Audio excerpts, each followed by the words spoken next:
नीलम पहाड़ियों के बीच बसा हुआ था बिशनपुर गांव। एक शांति की चादर ने इसके निवासियों को ढक रखा था। जीवन धीमी गति से चलता था। दिन रातों में बदल जाते, ऋतुएं सालों में। फिर भी गांव के दिल में एक रहस्य की धारा बहती थी। गांव वाले प्राचीन रहस्यों के बारे में धीमी आवाज में बात करते थे। ये रहस्य पीढ़ी दर पीढ़ी पास होते गए थे। बिशनपुर अपने हरे भरे खेतों और चमचमाती धाराओं के लिए जाना जाता था। हवा में चमेली और चंदन की खुशबू बसी रहती थी। लेकिन इस आदर्श दृश्य के नीचे एक अनकही सच्चाई छिपी थी। गांव वाले डर में जीते थे। अनजाने का डर, अतीत का डर। उनके पूर्वजों की फुसफुसाहट हवा में गूंजती थी। वे उस समय के बारे में बात करते थे जब अंधकार ने उनकी दुनिया को निगलने की धमकी दी थी। गांव के बुजुर्ग इन प्राचीन कहानियों की कुंजी रखते थे। वे इन रहस्यों की कड़ी सुरक्षा करते थे, केवल अपने उत्तराधिकारियों को पास करते थे। ये कहानियां उस समय की बात करती हैं जब गांव दुर्भाग्य से ग्रस्त था। एक समय जब एक रहस्यमयी धुंध ने जमीन पर कब्जा कर लिया था, अपने साथ एक भयानक खामोशी लाते हुए। यह एक खामोशी थी जो हड्डियों तक को ठंडा कर देती थी। अतीत की फुसफुसाहट के बावजूद बिशनपुर में जीवन चलता रहा। गांव वाले खेतों में मेहनत करते थे। उनके दिल अनकहे चिंताओं से भरे होते थे। वे उस अंधकार से मुक्ति के लिए प्रार्थना करते थे जो उनके अस्तित्व के किनारे पर मंडराता था। उन्हें पता नहीं था कि उनकी किस्मत बदलने वाली थी। एक युवक जिसका नाम महेंद्र था, जल्द ही घटनाओं की एक श्रृंखला शुरू करने वाला था। ये घटनाएं बिशनपुर के रहस्यों को उजागर करेंगी और इसकी सच्ची किस्मत को प्रकट करेंगी। मैं बाकी युवकों से अलग था। जब वे खेतों में काम करते थे, मैं प्राचीन किताबें पढ़ता था। महेंद्र बाकी युवकों से अलग था। जब वे खेतों में काम करते थे, महेंद्र प्राचीन किताबें पढ़ता था। वह गांव के पुस्तकालय में अनगिनत घंटे बिताता था। वह बहादुरी और साहस की कहानियों में खो जाता था।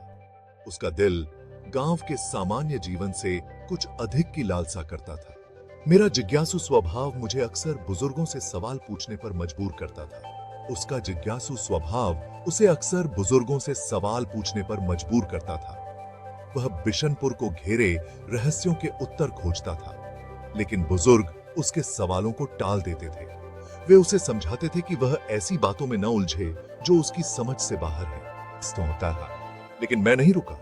मुझे विश्वास था कि गांव की परेशानियों का हल अतीत में छिपा हुआ है। महेंद्र ने हार नहीं मानी। वह मानता था कि गांव की परेशानियों का हल अतीत में छिपा हुआ है। वह अपने दिन आसपास की पहाड़ियों और जंगलों में तलाश करता था। वह सुराग ढूंढता था जो उसके पूर्वजों के रहस्यों को खोल सके। उसका दृढ़ विश्वास उसे आगे बढ़ाता था। एक दिन गांव के पुस्तकालय के एक भूले हुए हिस्से में महेंद्र को एक प्राचीन चमड़े की जिल्द वाली किताब मिली। इसके पन्ने फीके स्याही और रहस्यमयी संकेतों से भरे हुए थे। जैसे ही उसने सावधानी से पन्ने पलटे, उसका दिल तेज हो गया। उसे कवर पर अंकित निशान पहचान में आया। यह उसके पूर्वजों का निशान था, वही निशान जो उसके बचपन से सपनों में आता था। महेंद्र की खोज उसे एक धुंधली रात में गांव की सीमा तक ले आई। वहां एक रहस्यमयी आकृति उसका इंतजार कर रही थी।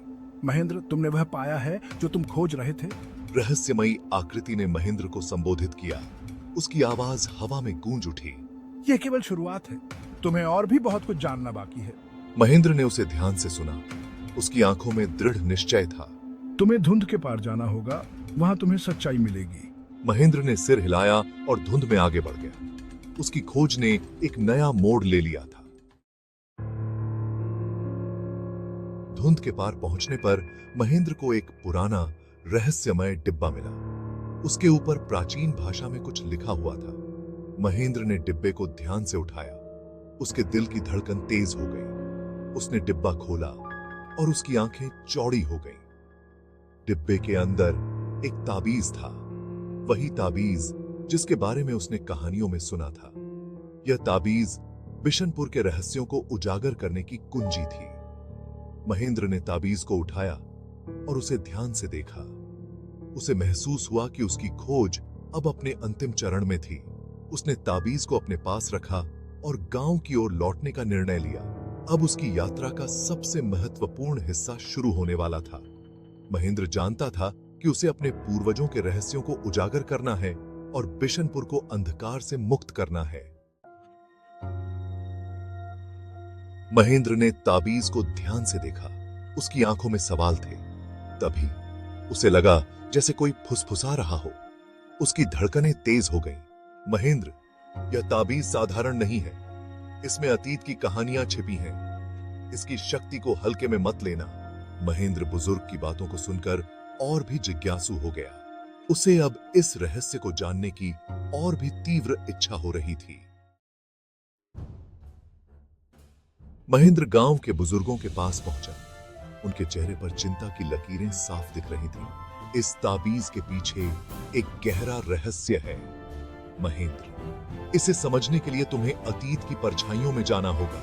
महेंद्र ने बुजुर्गों की बातों को ध्यान से सुना और उनकी आंखों में छिपे डर को महसूस किया। सावधान रहना महेंद्र, यह रास्ता आसान नहीं होगा। महेंद्र ने सिर हिलाया और अपने दिल में हिम्मत बटोर ली।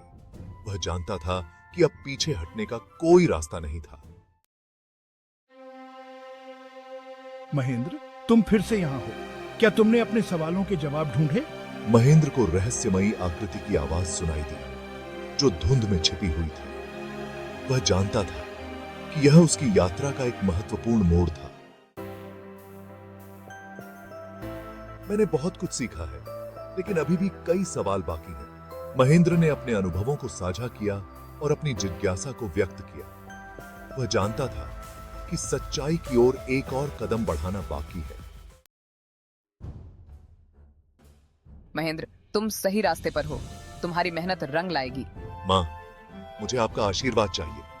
मैं इस रहस्य को सुलझाने के करीब हूं। महेंद्र की मां ने उसे प्रोत्साहित किया और महेंद्र ने अपने संकल्प को और मजबूत किया। एक नई सुबह की शुरुआत हो चुकी थी। महेंद्र भैया, आपने जो किया उससे हम सबको प्रेरणा मिली है। धन्यवाद छोटे, यह हमारी सभी की जीत है। महेंद्र की बहादुरी और संकल्प ने गांव में एक नई उम्मीद जगाई। उसकी कहानी हमेशा के लिए याद रखी जाएगी।